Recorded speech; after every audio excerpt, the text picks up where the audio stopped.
and pretty much it's going to stay warm into the night. We're dropping into the 60s, but still holding on to around the 70-degree mark. And as you take a look throughout the Great Lakes, it does get cooler. Chicago now at 62 degrees. And why am I showing you that? Well, that's the weather that's going to be headed here and across Western New York leading into our day tomorrow and for the end of the week. As we look at our satellite and our radar shot, we have this frontal system that is taking its time to get here. It's encountering much drier air and a high pressure system that is to the south and is subsiding a little bit. So we're going to get this front to pass, but then it's going to pretty much hold across the area. And that's where the question marks are going to come into for tomorrow. But as of tonight, Western New York mainly stays dry. Southern Ontario, getting through the peninsula and even into Niagara County, may have a little bit of rain there, and especially into the first half of the morning.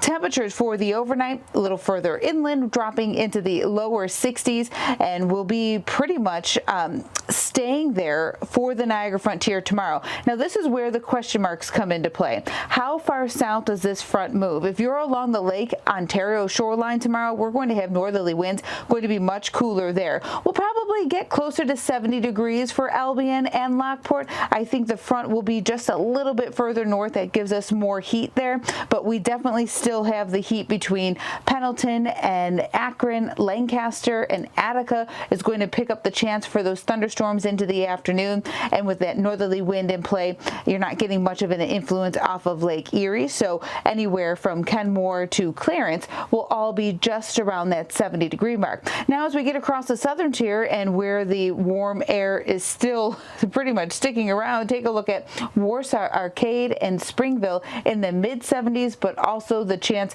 for those scattered thunderstorms to be there.